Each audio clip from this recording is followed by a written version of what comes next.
et le miroir brûla, portrait conté de Marguerite Porrette par Charlotte Joussaume aux éditions du Cerf.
Elle était fille de la Rhônelle, cet affluent de l'Escaut qui traversait sa ville de Valenciennes.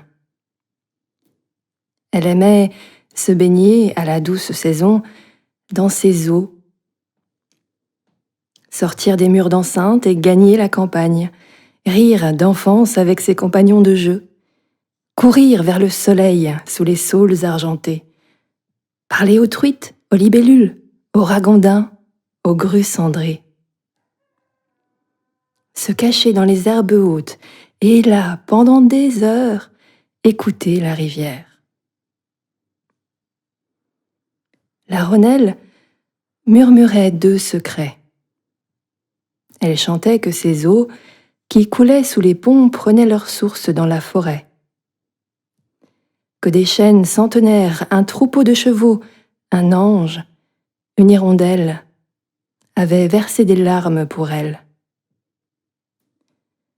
Elle chantait pareillement que ces eaux se perdaient en aval, dans la mer, que leur douceur se faisait salée.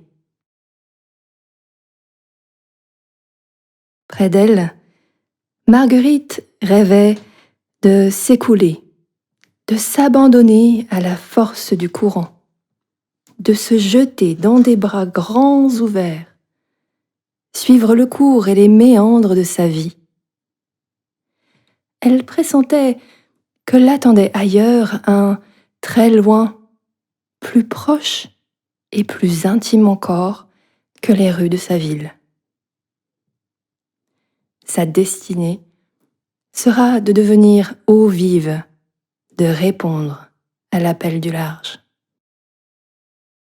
Cet appel, elle le retrouvait dans l'éclat du regard des marchands, pèlerins et vagabonds qui gagnaient Valenciennes. Ils avaient traversé les plaines, franchi cols et montagnes, sillonné les mers, entendu et parlé d'autres langues. Ils s'interpellaient sur les places de la ville et apostrophaient les passants pour déverser sur eux tout un flot de paroles. Assise, au milieu des badauds, Marguerite prêtait l'oreille à ceux qui revenaient de la mer du Nord. Ils avaient sur les lèvres des histoires de grands vents, de navires dématés, de marins secourus. Ils semblaient tout connaître de la mer, avec son silence, ses calmes et ses tempêtes. Ils avaient quitté la terre ferme, le connu, pour explorer cette mer vague, l'inconnu. Marguerite rêvait de cet océan débordant, sans limite. Les jours de marché, elle suivait les charrettes qui entraient dans la ville et sentait le poisson. Elle respirait à plein poumon ce parfum mystérieux de la mer. Elle observait, au milieu des étals de draps, de laine, de poules et de lapins, ces créatures aux yeux vides et aux écailles miroitantes. Ces poissons, sur leur lit d'algues vertes, avaient nagé dans des eaux plus profondes que celles de la Rhônelle. Leur chair avait un goût iodé sur la langue. Nourrie de ce précieux sel fin, elle désirait devenir l'un d'entre eux, développer nageoires et branchies, prendre queue de sirène, s'enfoncer dans la nuit noire des abysses, respirer l'eau. Oui, à choisir entre les éléments, elle était du monde de l'eau, de la pluie fine qui pleure sur les visages et mouille les chevelures, mais aussi les eaux douces de la Rhônelle, et plus encore de cette haute mer où se reflètent, dit-on, les étoiles du ciel. Marguerite était une ondine. Elle avait entendu le souffle de l'ailleurs.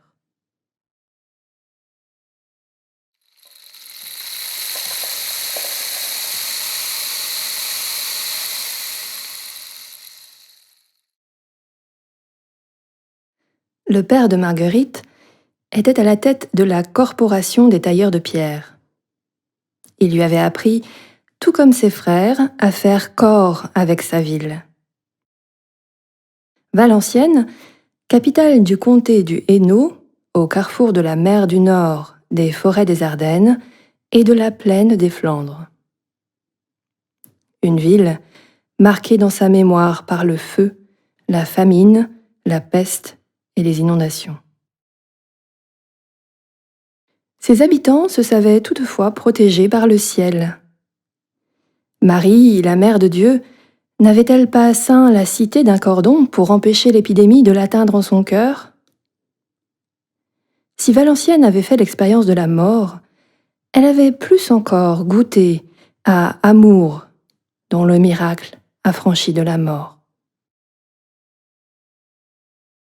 De fait, les épreuves cruelles du destin n'avaient pas refermé Valenciennes sur elle-même.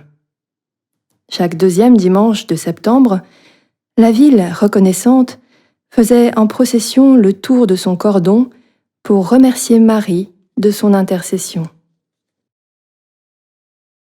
Ouverte à son prochain, elle accueillait l'étranger dans l'enceinte de ses murs pour écouter la parole étrange de l'ailleurs.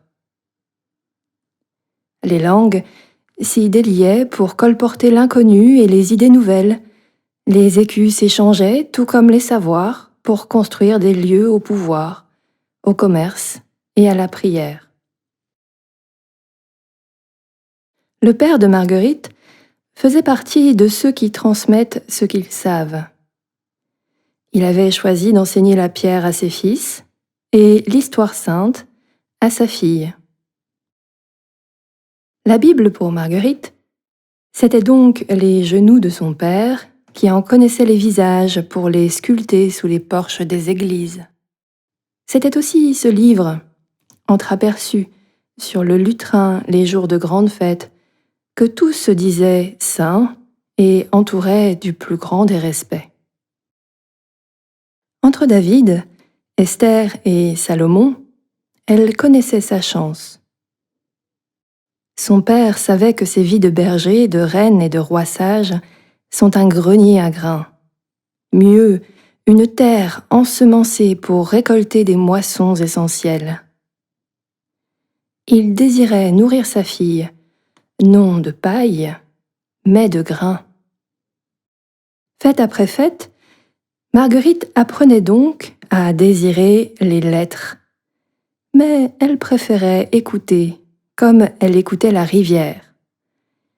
L'histoire sainte n'avait pas la même texture et la même tessiture quand le livre se montrait à elle couvert d'enluminure, ou quand elle prenait vie dans la voix de son père.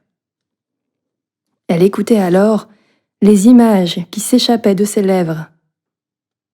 Ses présences, ses gestes et ses paroles, tout empreints de sainteté. Elle était portée et emportée par ces silhouettes d'hommes, de femmes et d'enfants dans leurs montagnes, leurs déserts, leurs palais, leur exil.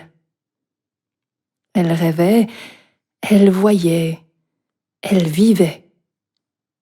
Elle entendait et elle comprenait.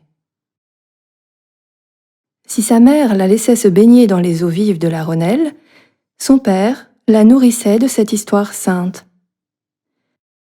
Le cœur de Marguerite balançait souvent entre les deux.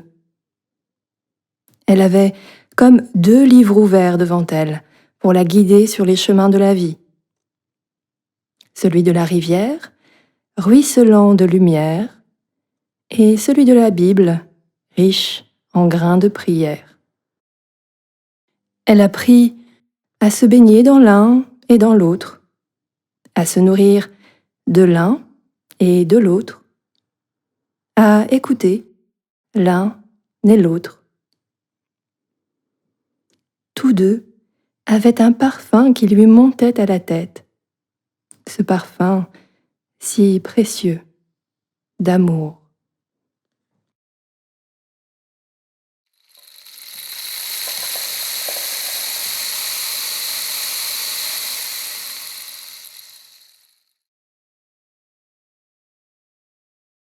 Marguerite était fine, très fine. Fine comme les fines herbes, la pluie fine, les tissus fins. Et ce, depuis toujours, dès sa plus jeune enfance. Ses frères lui disaient qu'elle avait un museau de souris, et il cueillait pour elle des fleurs de myosotis, ses oreilles de souris, dans les champs. Marguerite ne cessait en effet d'écouter, de sonder, de scruter au plus profond des cœurs. Semblant tout comprendre, sans poser de questions, devinant les désirs qui germaient en silence dans le fort intérieur de chacun. Comme une souris, elle se glissait par toutes les fentes et toutes les ouvertures, même les plus étroites, celles par lesquelles entre seule la lumière et l'amour, la lumière d'amour. Le soir, sur sa couche, elle se laissait envelopper par les poutres du grenier qui lui servait de chambre et par la nuit qui entrait par la petite lucarne. Elle savait que dehors, le ciel était étoilé, que la lune croissait lentement jusqu'à sa plénitude, que les constellations faisaient leur ronde dans les pupilles dilatées des chats et le ululement des chouettes. Les images de la journée se bousculaient dans sa tête, comme sa mère à son étal de drap. Elle les ordonnait calmement, circulant et cheminant dans des paysages intérieurs, y dessinant des allées, des plates-bandes, des bordures, des fontaines, cultivant le jardin de son âme. Elle se remémorait un à un les visages des marchands, pèlerins et vagabonds rencontrés en ce jour, des visages aux plus intimes desquels elle avait plongé malgré elle. N'ayant pas peur des défenses, elle s'approchait toujours au plus près des personnes, connues ou inconnues, et traversait ces remparts de pierre et d'arquebuses dont les hommes apeurés s'enserrent, pénétrant sans le vouloir jusqu'à la moelle de l'os. Parvenant à cette chambre intérieure, au seuil de laquelle elle s'arrêtait toujours, librement, par respect. Elle savait que chacun résonnait en cette chambre d'une musique vivante, la musique de son âme. Et c'était cette harmonie, ce fin silence qu'elle écoutait au fond des êtres. En elle aussi, la vie jouait une musique. Fascinée par les spectacles de rue avec leurs singes, leurs chiens et leurs musiciens, elle imaginait son âme semblable à un luth, avec ses cordes, son bois, sa caisse de résonance. Chaque soir, elle écoutait le son en elle, jusqu'aux confins du silence. Centrée sur elle-même, elle tournait son attention de son enveloppe de chair à ce vide intérieur où résonnait la vie. elle lâchait prise sur le plein pour plonger dans le vide, un vide qui mène au tout. Elle savait que ce n'est pas seulement le bois qui fait musique, mais aussi cette caisse de résonance. Elle prenait soin de ce vide intérieur, sans s'encombrer de rien. D'où lui venait cette finesse d'attention?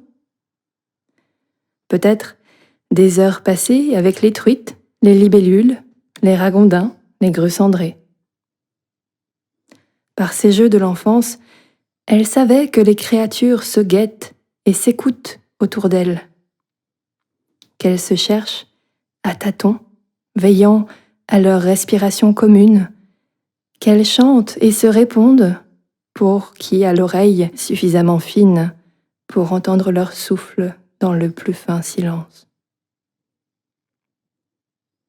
En fille de la Rhônelle, elle se savait sujet d'un royaume, le royaume du vivant.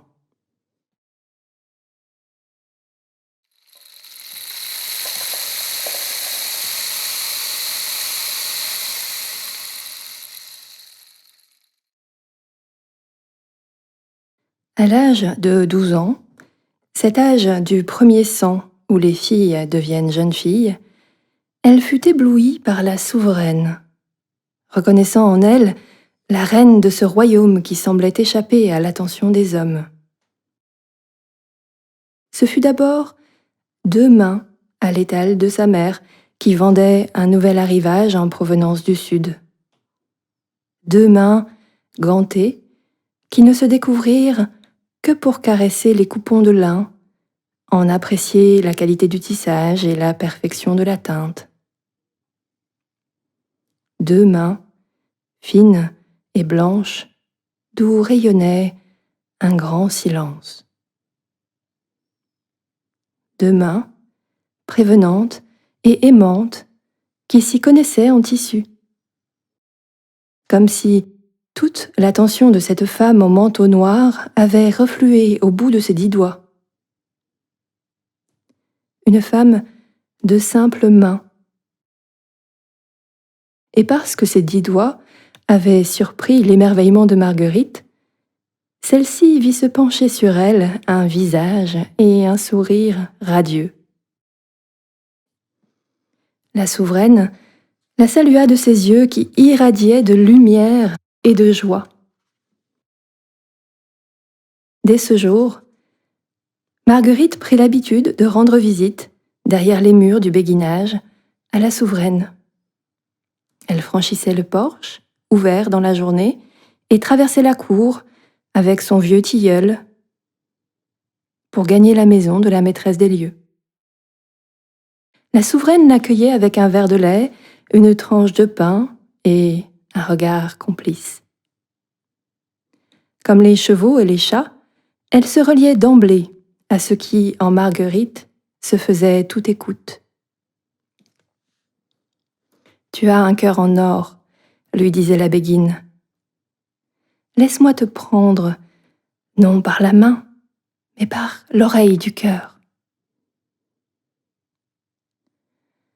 La souveraine se mit à lui enseigner lecture et écriture. Elle lui apprit patiemment à tourner son attention non plus au seul frémissement du vent dans les herbes de la Rhônelle, mais aux lettres qui recueillaient en elle le souffle des paroles de la vie éternelle. Marguerite, si fine, était bouleversée dans sa vie intérieure. Elle découvrait que les eaux vives de la Rhônelle coulaient aussi du cœur transpercé du Christ, que Jésus chantait la rivière. Elle se mit à relier le passé au présent, la Terre Sainte à sa ville de Valenciennes, tendant l'oreille aux échos d'une voix lointaine dont l'autorité était un vrai mystère. Marguerite grandit ainsi, de corps et d'âme, entre 2 mères. Sa mère naturelle vendait des draps sur le marché, prenait soin de son corps et la laissait se baigner nue dans les eaux vives de la Rhônelle. Sa mère spirituelle l'instruisait en sagesse, prenait soin de son âme et l'initiait à ce royaume du vivant ignoré de certains. 2 mères pour présider à sa nouvelle naissance, pour lui permettre d'accoucher d'elle-même, de tout son être. Un jour, de grande lumière, inspirée par la gratitude, Marguerite prit la main de la souveraine, la retourna et regarda les lignes dans le creux de sa paume. Elle, qui était roturière, elle y reconnut un lignage, un haut lignage. Celui de cet ailleurs et de ce large que chantait la Rhônelle.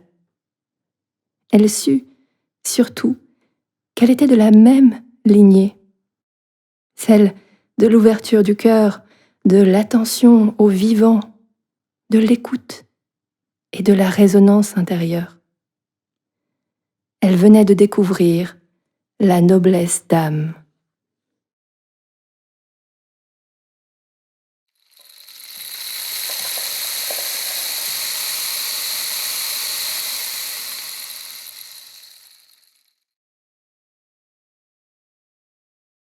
La noblesse d'âme est un don de naissance et une dot de mariée. En noble dame, dotée de noblesse d'âme, Marguerite la roturière comprit qu'elle était parée pour les noces, mais pas n'importe quelles noces, de vraies noces, d'eau vive. Dès l'âge de 15 ans, cet âge où la chair des jeunes filles suscite des jeux d'alliance entre belles familles, Marguerite choisit de rejoindre les femmes du béguinage. Tout juste sortie de l'enfance, elle ne pouvait prendre son bâton et partir sur les routes pour atteindre le rivage où la terre rencontre la mer. Suivre seule ces marchands, pèlerins et vagabonds, mendier chaque jour son pain. Elle décida donc de franchir le porche du béguinage et de marcher dans les pas de celui qui ouvrait un chemin vers l'ailleurs, suivre en vérité Jésus-Christ. Ce n'est pas l'amour d'un homme qu'elle allait conquérir, mais Dieu qu'elle allait capturer par amour. Elle prit sa décision une nuit d'été, en voyant dans le ciel, la tête à sa lucarne, une pluie d'étoiles filantes. Ces étoiles qui filent comme la laine les plus belles destinées et qui transforment les herbes en élixir de vie. Cette nuit-là, s'abandonnant à un sommeil profond, elle se rêva chevauchant un bel étalon blanc, longeant une rivière, sautant tous les obstacles. Marguerite vit en ce rêve une promesse, celle d'une puissance qui se donnerait à elle, se pliant à ses ordres, la servant en épouse royale, si elle-même était prête à servir l'univers, assumant son lignage, honorant sa noblesse. La lumière d'une étoile filante s'était penchée sur elle. Marguerite était comme drapée dans sa traîne, drapée de joie et de divinité. Faisant fi de tous les marchandages, Marguerite se dénuda donc, pour se vêtir de ce seul nom de béguine. Elle savait que dans cette nudité de chair se trouvait son chemin de femme, son chemin sur la terre, son chemin dans la vie. Elle voulait, nue, épouser ce vent marin, ce souffle du grand large, ce bruissement d'air vif dont elle percevait le royaume dès sa plus jeune enfance. En rejoignant les femmes du béguinage, elle pourrait rester là, au cœur de Valenciennes, tout en partant ailleurs. Descendre enfin, bien au-delà du cordon de la ville, le cours de la Rhônelle. Le béguinage ne faisait pas communauté de vœux. Les béguines n'œuvraient pas en commun, mais elles vivaient l'une près de l'autre, l'une séparée de l'autre. Elles étaient libres, libres de leur temps, de leurs gestes, de leurs pas, libres de leurs occupations et de leurs chemins. Marguerite savait qu'il lui fallait vivre ainsi, libre de toute attache. Ne pas s'attacher à un lieu, à un piquet, à un point fixe, mais s'arrimer au plus mouvant, à cette puissance de vie, de sagesse et d'amour dont lui avait parlé la souveraine. Fille de la Rhônelle, elle était femme d'arrimage. Ondine, elle serait la vivante et la sage. Mieux, l'amante et l'aimée. Prenant avec elle un coffre de bois pour seul mobilier, Marguerite franchit donc en reine le porche du béguinage.